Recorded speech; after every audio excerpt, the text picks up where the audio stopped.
చాలా చర్చ జరిగింది. ఇప్పుడు ప్రస్తుతం తెలంగాణ రాష్ట్రంలో ప్రజలు ఎదుర్కొంటున్నటువంటి సమస్యలు, కాంగ్రెస్ ప్రభుత్వం వస్తే కొంత 10 సంవత్సరాలలో జరిగినటువంటి విధ్వంసం, బీఆర్ఎస్ పార్టీ అంటే ఒక 6 దశాబ్దాలుగా తెలంగాణ ప్రజలు కొట్లాడి అన్ని తెలంగాణ సాయుధ పోరాటం కానీ, రైతాంగ పోరాటం కానీ, నక్సలైట్ పోరాటం కానీ, ప్రజాస్వామిక పోరాటం కానీ అన్ని పోరాటాలు జరిగి ఒక తెలంగాణ అంటే ప్రజల ఆకాంక్షలను సాధించడానికి వచ్చినటువంటి ఆ తెలంగాణలో ఉద్యమకారులు, ప్రజాస్వామికవాదులు, మేధావులు అందరూ భాగస్వామ్యమై సాకారం చేసుకుంటారు అనేటటువంటి స్థితి ఆ ప్రజలకు, ఉద్యమించినటువంటి సబ్బండ వర్గాలకు, అన్ని రకాల సెక్షన్లకు ఉండే.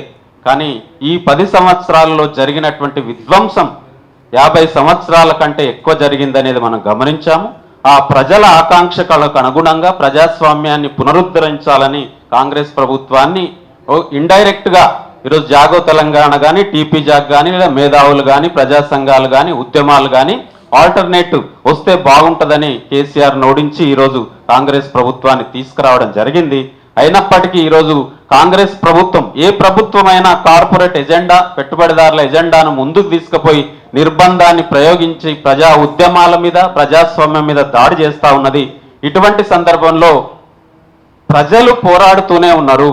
ఆ విషయాన్ని మనం గమనించాల్సినటువంటి అవసరం ఉన్నది. కాబట్టి ప్రజలు ఎక్కడా కూడా వెనక్కి పోలేదు. ప్రజలు తుపాకులకు ఎదురు నిండి పోరాడారు, పోలీసులకు ఎదురు నిలబడి పోరాడు, నిర్బంధానికి ఎదురు నిలబడ్డారు. ఈరోజు ప్రజలు పోరాటాల్లో ఉన్నారు, పోరాట క్షేత్రంలో ఉన్నారు. కాబట్టి ఈ ప్రజలను మనం ఎట్లా సమన్వయం చేయాలి? కాబట్టి ఈరోజు టీపీ జాక్ తర్వాత NAPM ఇది రాష్ట్ర స్థాయిలో జరుగుతున్నటువంటి ఈ రౌండ్ టేబుల్ సమావేశాన్ని కనీసం ఉమ్మడి 10 జిల్లాల్లో మనం వెళ్ళి ఇటువంటి రౌండ్ టేబుల్ సమావేశాలు అంటే ప్రజా ఉద్యమాలకు, ప్రజా పోరాటాలకు మేధావులుగా, ప్రజా సంఘాలుగా, పార్టీలుగా, లేకపోతే ఇంటలెక్చువల్స్గా మనమంతా కూడా సంఘీభావంగా ఉన్నాము, ఒక మీడియేటరీ పాత్రను పోషిస్తాము అనేటటువంటి ఒక ధైర్యాన్ని, ఆత్మవిశ్వాసాన్ని కలిగించాల్సినటువంటి అవసరం ఉంది.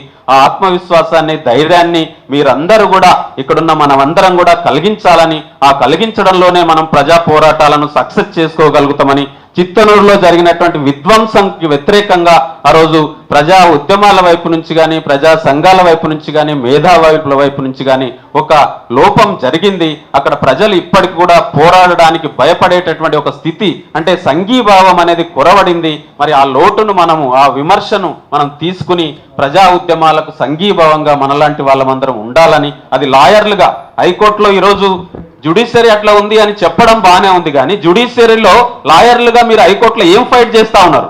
అంటే ఇక్కడ మనము ప్రజాక్షేత్రంలో వచ్చి మేము మాట్లాడే దగ్గర వచ్చి మీరు అక్కడ జ్యుడిషియరీ అట్లా ఉంది, జడ్జి అట్లా ఉంది అంటే మేము ఒప్పుకోదలుచుకోలేదు. ఆ రోజు చిత్తనూరులో జరిగినప్పుడు మీరు హైకోర్టు లాయర్లుగా మీరేం సపోర్ట్ చేశారని రఘునాథ్ గారు లేరు, ఉంటే కనీసం ఈ వాయిస్ అన్న రఘునాథ్ గారి దగ్గరికి వెళ్తుందని నేను అనుకుంటున్నా, అందుకే మాట్లాడుతూ ఉన్నా. ఈరోజు చిత్తనూరు పోరాటంలో రఘునాథ్ గారు ఒక హైకోర్టు అడ్వకేట్గా ఏమి చేశాడు అనేటటువంటిది కూడా ఈ సందర్భంగా నేను క్వశ్చన్ చేయదలుచుకున్నా. అక్కడ ఉన్నటువంటి రైతులుగా మేము అనుభవించాం కాబట్టి ఈరోజు పౌర హక్కుల సంఘం కావచ్చు, ప్రజా సంఘాలుగా ఈరోజు ఎంత మద్దతు ఇచ్చినాయి అక్కడ చిత్తనూరు పోరాటానికి అని కూడా మీరు ఒకసారి సద్విమర్శ చేసుకోండి, ఒకసారి మీరు రివ్యూ చేసుకోండి. కాబట్టి ప్రజలకు, ప్రజా ఉద్యమాలకు సంఘీభావం అని చెప్పి, సంఘాలని చెప్పి, మేధావులం అని చెప్పి మాట్లాడమే కాదు, ఆచరణలో చూయించాలని, ఆ వైపుగా మనం పయనించాలని చెప్తూ అవకాశం ఇచ్చిన మిత్రులందరికీ ధన్యవాదాలు తెలియజేస్తూ ముగిస్తున్నాను.